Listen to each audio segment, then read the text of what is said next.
Hi, everyone, and welcome to Marketing Automation Made Simple. This is the podcast for business owners like you. You may be in retail, you could be doing B2B, digital marketing, maybe in automation as well.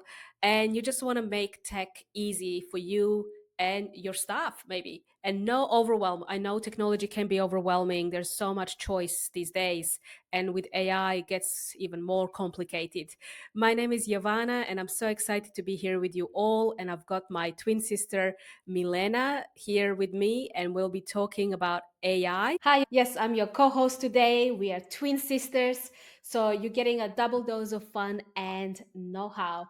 And today we are diving into how to clone yourself with AI by building a custom GPT that acts like you and works for you 24/7. Because let's face it, you yourself can't really work 24/7, can you?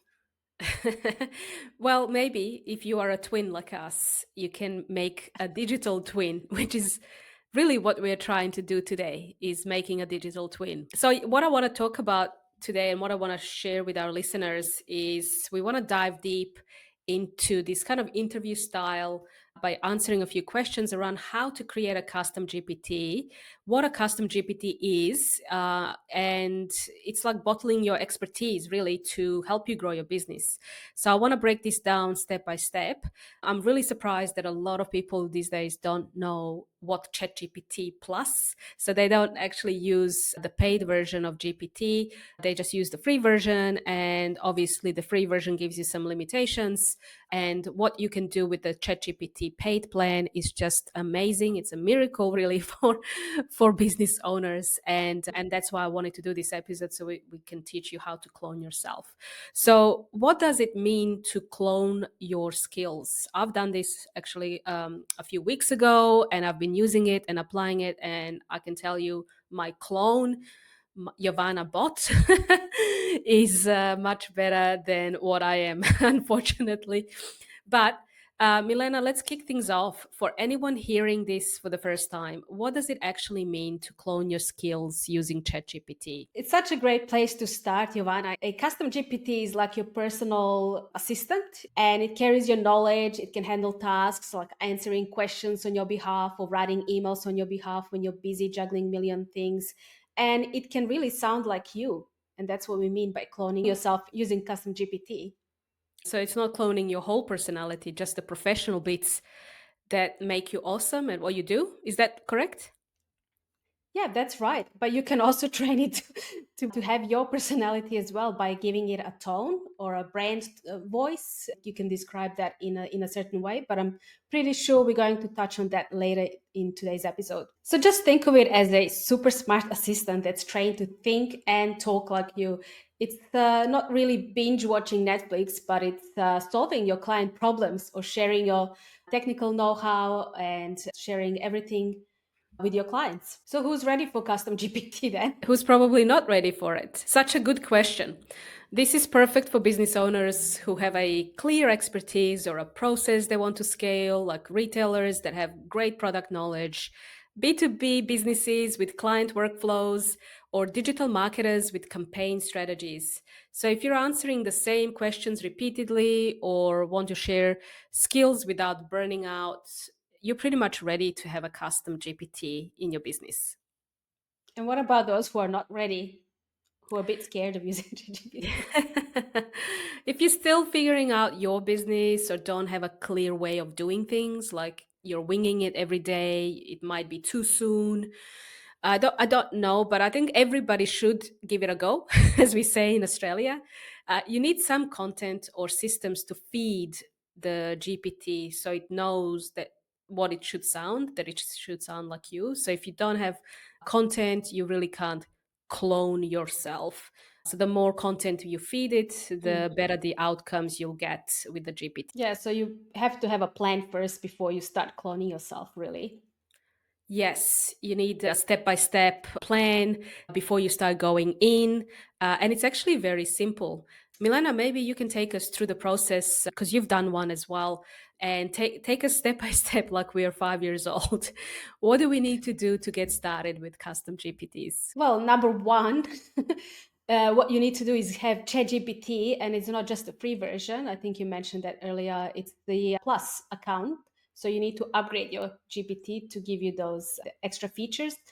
And it's once you get that, it's like having your VIP pass to make custom GPTs on anything. It's not just cloning yourself. You could be doing a lot more with that. So I have definitely created some GPTs and I'm using it every day. And if you're not doing it, you're missing out for sure. So let's see how to create a custom GPT. Grab some of your stuff, like you have some content out there. So you might have blog posts or emails that you've written, a website copy, or maybe a video script that you've done. So just collect all the stuff that you have about your work, about what you do. And just imagine these are like your favorite toys that show the AI who you are. So this kind of describes who you are and makes it easy for ChatGPT to mimic you in a way. So then you would go into ChatGPT, obviously, and click a link or a button that says create a GPT. And you'll see a screen with two parts. One is for building and one is for testing. So you'll see a split screen. And then you tell it exactly what you want. You can say, let's say, keep it simple, make a digital me, a retail owner who helps with customer questions, for example, and just keep it clear, make it really easy. Like you said, a 5-year-old language, or a 5-year-old can do this, can write this. So really simple language. Step two, you can then upload all your blog posts, articles that you have, videos, emails, PowerPoint slides or Google slides. And this is what teaches GPT basically your style, your tone of voice. And add a note like, talk like I'm chatting with a friend, warm and clear. So give it some description of what output you expect from this custom GPT. And then we've got a couple of more steps. Step three is you can set up how it talks. You can add questions it might get, like, how do I boost sales? You can even make it draw a cute logo and things like that. So you can definitely play with it. We're just giving you kind of a basic overview what you can do in custom GPT. But once you start going, it'll guide you, it'll prompt you on what to do next. So step four is the last step.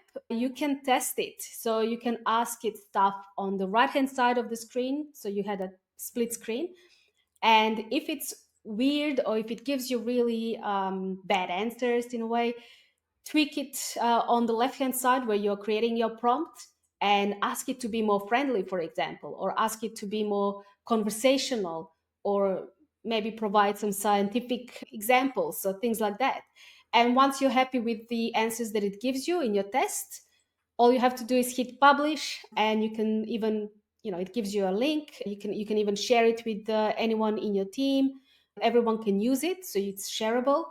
And yeah, you can also share it with your clients. Have you tried this, Giovanna? Yeah, I've been sharing it a lot actually, and I've been using when I cloned myself, using exactly all these steps that you mentioned. I've cloned myself. It was such a relief because that creative person that I want to brainstorm with, they're just a keyboard away from generating all these great ideas, and I've been using it to guide me with some of the strategy work that with my clients. So yeah, and I like how you highlighted the fact that once you hit publish, it's not over. It's not set in stone. This thing, it needs to learn your style, how you work, how you want it. So you have to treat it like, I always say, like a child, like a toddler, and you have to be very specific with how you ask questions. Prompting is a big skill. One of my clients, actually, they're in an executive role. When you deal with executives and the corporates, they don't necessarily speak with clear voice, and they're very high level and vague in how they communicate. And so when you do that with the chat gpt, it can go left, right, wherever. It really needs something that is very specific. So for example, I'll give you an example actually. If you are uploading a document, ChatGPT isn't going to be very good at reading exactly what's in the document. If you have columns, if you have all these references to one particular category and one particular topic, it's going to struggle to piece it together. So you have to kind of guide it. You have to say, if you've uploaded a document, you have to say, can you tell me what you see on this document? Next, if once you get the answer, you can say, what is the top three of this category for this client? So just test it out. And if you see that it's making mistakes, we often say that sounds like they're hallucinating. AI is hallucinating. It means it's getting a bit weird. It's probably sourcing information externally. So I would go back into the steps that you've just shared, Milena, and go back and fine tune, because that is the purpose of this, is that you have to teach it, train it to be like you. And you can't just do it once and forget about it. Yeah, you'll have to spend a bit of time, I guess, going in and out of that custom GPT. So it's once you hit save, it doesn't mean it's done and dusted. You'll still have to go back and add more information. Maybe you're adding new articles or blog posts even. Yeah, it needs new information. Actually, that's exactly what it needs, is that it Mm. only knows from the information you give it. So it still relies on your brain, on your information to feed it. So at the moment, that's what the generative AI is today. That's what we have today. And then there's other levels that all the big tech companies are working towards, which is AGI and ASI. And AGI is like having this agent, some perfect AI that doesn't need to be fed with information, that it can generate its own information and can execute tasks without being prompted. That's where they're heading, but it's not there yet. Like, do you really need to be, when you said you create a prompt, you have to spend time creating, we have to be good at creating prompt, right? But do you need to be a techie? Do you need to be a technical person to be able to create a good prompt? No, I don't think you need to be a technical person at all. I promise you don't need to be. If you Mhm. can send an email or upload a file, that's all the skills you need. AI is made to be user friendly. It's all drag and drop type of what you want stuff. You can absolutely do this as you're drinking coffee. No coding required. Although if you are a coder, if you like, if you get stuck on certain coding programming languages, you could train your own custom GPT to help you find those errors and fix bugs and find solutions where you often get stuck. So the hard part is just having your content ready, like emails or blogs that show your style. The techie part, it's like filling out a form. So it's very, very easy. Milena, what kind of tasks can a custom GPT actually do for your business? So is it just about answering questions or can it go deeper? Well, it's funny. It can do so much more than just answer questions. You'll be surprised what it can do. So, for retail, it could recommend products based on your expertise. You could also have some digital products that it can recommend for you. For B2B, it can draft proposals or emails in your voice. So, you don't have to spend time typing emails and thinking of what to write. It actually does it for you in your voice. And for digital marketing, think about campaign ideas. A lot of people are stuck on what to write for newsletters, for social media, and it can even analyze the data. And the amazing thing it can do, Joanna, you can take a screenshot, let's say, of your Facebook ad that you ran recently, paste it in your custom GPT, and it'll actually read from that screenshot. That's something that I was really amazed to see last week when I was testing it. So it's really Have you not seen just that? a chatbot, it's like a business partner. Yes, I mean, definitely, it's a partner that also thinks outside the box, if you will. Yeah. And it frees you up for the big picture, for the creative stuff. I've been using it as well. I'm surprised how well it reads images, because I was looking at my office and I need to make it more soundproof. And I've got some soundproof panels, but I took a picture of it and I uploaded it into my free version of ChatGPT, not even a paid one. And I asked it how to make it, and it picked up every single element of my room, and it said, you need to have clouds, see, these lights, kind of clouds hanging off your ceiling, because we have like a 10-foot ceiling. Everything is solid concrete and timber floors, so everything's bouncing, so you got to add some more chairs and furniture and some different types of materials, and it recognizes the materials in the room as well. So I was really surprised by how intelligent it is. Yes, it's amazing what it can really do. And I know we talked about teaching it your tone, your voice, but how do you teach it your tone? Because we don't want it to sound like a robot from 1996. Those were the good old days. Fun Yes, the times. good old days. No dial-up robot vibes here. Um, you teach it your tone by feeding it content that sounds like you. So think of emails, blogs, even a script of how you talk to clients. So if you're using AI to record your meetings with clients, that could be a great start to upload the transcript, and it can, you can train it to sound like you. And then in the instructions, when you have your custom GPT ready, your bot that you're building, you can be super clear and you can say things like, write like I'm talking to a friend, warm and approachable. And the more examples you give it, the more it nails your voice. So you have to be really good at writing, at creative writing, I should say. And it's another skill that people need to have. But you could also have a custom GPT that only focuses on creative writing to help you with that, even. So, yes, it can really show your personality through your words. So, whatever words you describe yourself, your voice as, definitely give you that. You'll be amazed at the output it gives you.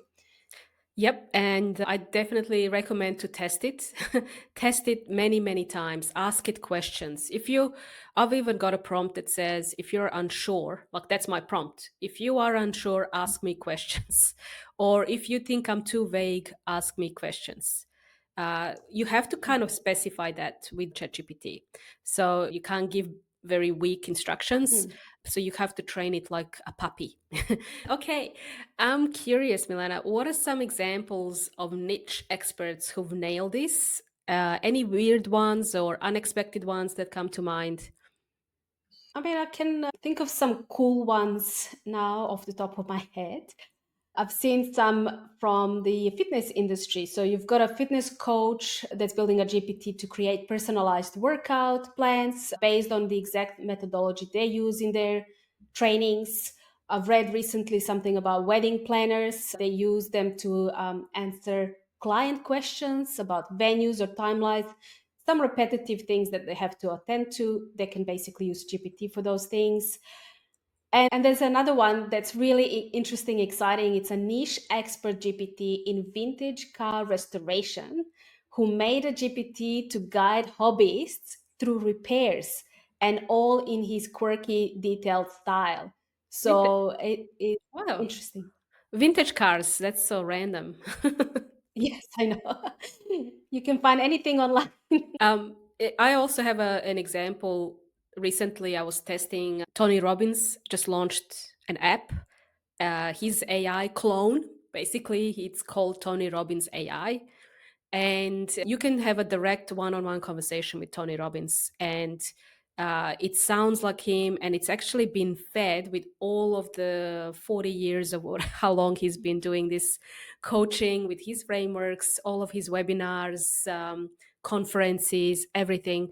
And so there is like a face of Tony that you have, as if, when you call a friend, you have their profile come up picture, and you basically call him. You have a call button and you dial, and he answers the call, and he says, hey, what's on your mind, Yavana? And he personalizes it. And when I haven't logged in or asked him a question in a long time, he remembers and says, oh, it's been 10 days since we've spoken. How did you go with that problem? Blah, blah, blah. So it's very, it felt really real to have him so close once he started to personalize and mention my name and my problems that I've shared. So it was amazing to feel that and see that in real life. So if Tony is using it, then it's everyone can use it, really. I thought maybe people would be kind of turned off by the idea of having an AI avatar, but there is a trend. If you look up online, there is a trend going where the most uses for ChatGPT is using it for a therapy, like a life coach. That's the number one use. And I think the demographic is millennials mostly using it that way. And yeah, that seems to be growing, that trend. Wow, that's really interesting. But how do we make sure it doesn't say something that's completely crazy? How do you train it without arguing with it or babysitting it forever? It's a great question. I guess it's all about setting it up right at the start. Start with some really good content, good examples of your work, so it's grounded in your expertise. Then add some clear instructions like stick to my knowledge, don't make stuff up. Like literally say that. Most importantly, test it like crazy. Ask weird or tricky questions to see if it stays on track. And and I know that you just have to keep going, fine tuning it, because you have to teach it, train it, and eventually it will learn your style. Yeah, that's right. Yeah, we are constantly going into our own custom GPTs we've created and going back in and just adding more information and tweaking and adjusting it so that we get it dialed in. It doesn't go bonkers or go crazy. Yeah, it's not perfect straight out of the gate, but it doesn't need constant babysitting once you've got it dialed in. So I do like using it. I think it does make your life so much easier. And if you just remember to use it. And I think a lot of people are. I was actually at another event, Milena, funny enough, Hmm. where I didn't see a lot of techie business owners, but the business owner I was talking to is a mortgage broker, and he is using it for this event. He said, "Oh, I wasn't sure what to wear tonight for this event, and I just took a picture of my wardrobe, and based on my wardrobe, this AI free version of ChatGPT just said you should put shorts with that shirt and use these shoes." I think his prompt was to make it like casual, smart, and that's what he put on, and that's what he was wearing that night. Wow. Did it look good? Yeah, it looked good. It all looked like he was actually dressed to impress. That's how it looked, but not over the top. So it was well styled. Wow. But yeah, look, we can also use Custom GPT to help us with lead generation and customer support. Milena, you had some examples. How can someone use a Custom GPT as part of their lead gen strategy or to replace some basic customer support in their business? I mean, you've probably seen there's a lot of these bots that some businesses have. And even if you go on Telstra support, that's a local telecom company here in Australia. If you go on Telstra support, they also have sometimes you interact with a robot, but that's for customer support or help desk. But for lead gen, you can embed your GPT, custom GPT, on your website as a chat tool as well. It engages visitors, answers questions in your voice, and it also can direct them to sign up, have a call to action, to book a call with you, and all while collecting information about the person, about the lead at the same time. So yeah, it's quite amazing what it can do. Have you seen Yavana GPT being used on a website before? Yeah, yeah, I have. I've also been working with a client in the e-commerce space, and they use a lot of these custom support bots, and these platforms, like the big one was Gorgeous. I think Gorgeous is the one that's popular with Shopify. They're using AI as a frequently asked questions to help customers get quick answers on, especially on their specific orders. So you don't have to go and wait or email. It just cuts down on emails and makes clients feel heard, and they get quick answers. I've also Yeah. seen it in action with Tony Robbins, the developers I spoke to. I actually am excited about them. I want to bring them on our podcast. But as a lead gen tool for their website, you can just put in your first name, let's say last name, email address, your phone number, and your business.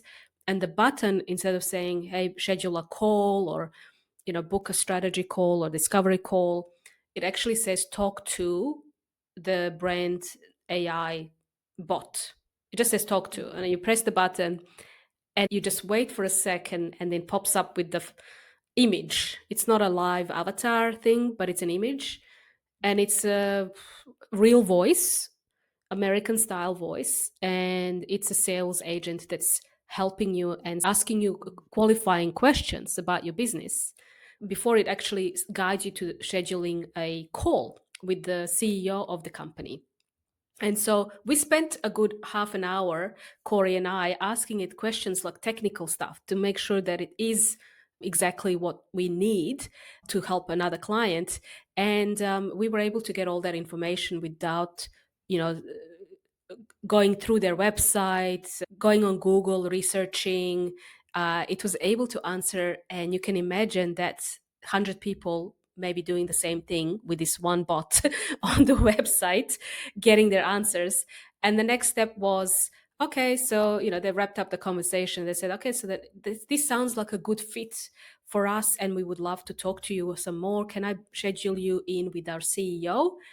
After the call, when you hang up, you'll be taken to a calendar page to schedule the call. And it's like, wow, this is so easy, so amazing. Mm. And it's working 24/7, like we kind of said at the beginning, Yes. because a human being won't be able to. I mean, this particular example you used, what's the name of the tool? It's called steno.ai.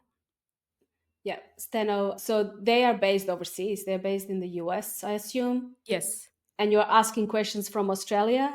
So Yes. it's a different time zone. And that's it's just amazing that you can chat to somebody from that company 24/7, One on one, like it's a one on one one on one. conversation. Imagine you're like talking to that example you had about telecom, the Telstra company. How many people have a great experience with talking to Telstra or some big telephone company? And you can imagine like talking to someone over the line with a big company like that in a one-on-one capacity. There could be an AI customer service agent, but you're not going to be going through 10 qualifying questions just to get to a quick answer that you need.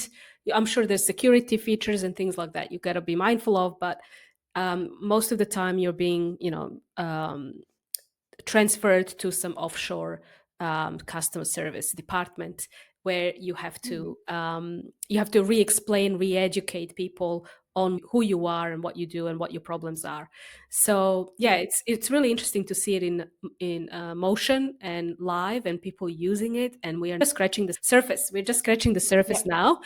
We're not the whole population, like I said, everybody that I speak to they're still not aware even of what we're talking about today, which is, hey, Yeah. I can upgrade to a paid plan and I can clone myself and help myself be more efficient as a business owner.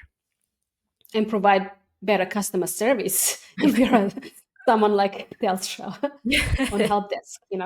Yeah. So everyone can hear our excitement in our voices, how we talk about GPTs. We are like the early adopters, I guess. But what's the name of your GPT that you use every day?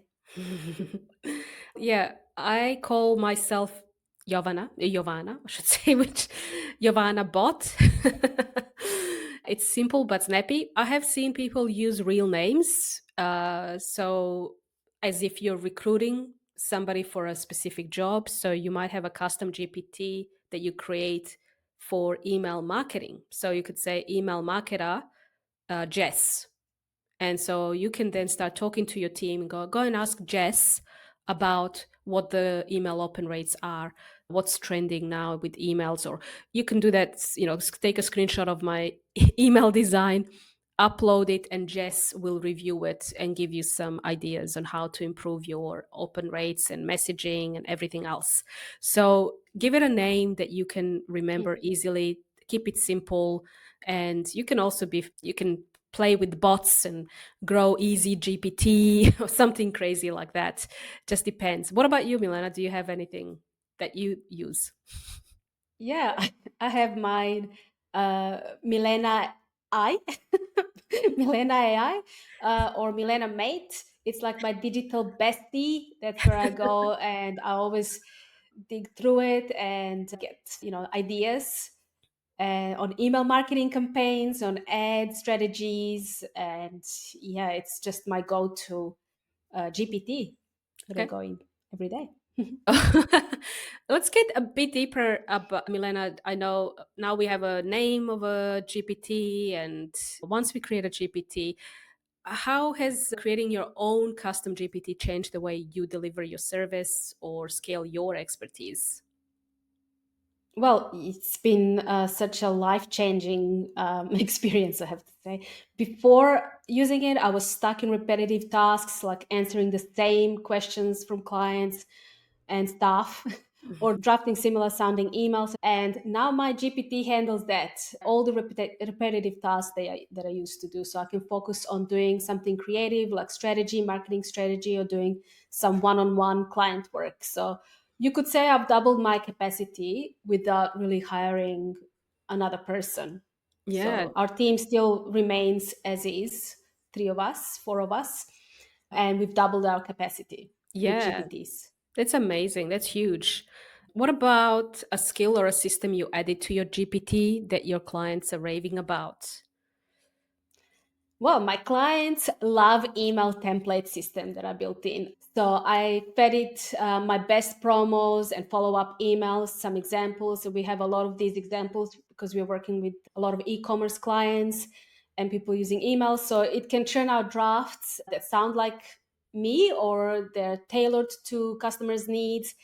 And that saved me a lot of hours, and it saved our clients as well a lot of hours because we are able to deliver faster. What about, okay, that sounds really good. I've got one final question. Looking back, what part of your career prepared you the most for building a digital version of yourself? Mm. Well, if you think about it, we have years and years of knowledge in marketing automation. So we spent a lot of time documenting our processes. We have frameworks like the Bumper Blueprint, and we've always been big on writing down how we do things, like how we write emails to clients, how we answer phone calls, workflows. We have these certain workflows, and having all these resources and documents that made it so easy to then feed that into GPT content, and that can replicate and sound authentically like us. We have templates.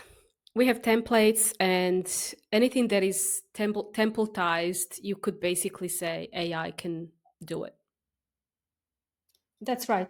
Basically, if you've got the frameworks or templates ready, you know that AI can do it faster. So documenting everything, having SOPs and things like that, it's still very important. You can still use AI to create those. Yeah, But if you've built that throughout your business and you have that already there, that's the information, that's the gold that ChatGPT will want to be able to function as your bot, your favorite bot. All right. So let's, I think for our listeners to wrap up, just before we wrap up, what we want to do is we want to share some kind of a cheat sheet to help you clone yourself and clone your skills using Custom GPT. You can download this. Well, it's not going to be a download. We're going to share it. So you just have to, if you are listening on Spotify or some of the streaming platforms, you can actually read it in the show notes. We'll just copy and paste that in the show notes, but it's going to show us 7 steps to clone your skills in the Chat GPT. With step number 1, define what you're cloning. Step 2, create a persona for your GPT. Step 3, collect your knowledge, everything we talked about today. Step 4, build it in ChatGPT. And you can see some of the examples on this video as well. Step 5, train it like an intern or like a 5-year old. Step 6, put it to work, try and test it out, fine tune it, train it. Step 7, keep it fresh. Always don't forget about it. Keep it aligned to your business. If your mission changes over time, make sure that you're also updating this so you can, as I said, download this or copy paste that for your business from the show notes, or you can go on our website bumperleads.com, check out the blog or podcast section, podcast, and we'll publish that on the podcast as well.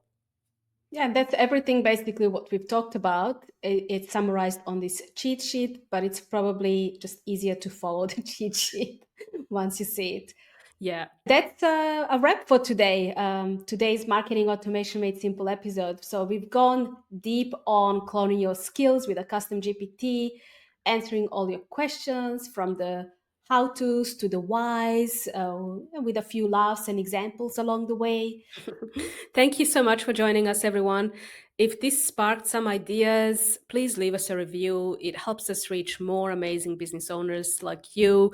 And if you've got a question and want us to dive deep into another topic, definitely send us a message, drop us a note online. Maybe an AI will answer that. I don't know. Some of our clones. Yeah, that's right. A digital twin may answer that question. That being me. Yes. Yeah, sounds great. Thanks, Giovanna. Catch you guys next time. Keep it simple and keep cloning. Talk soon.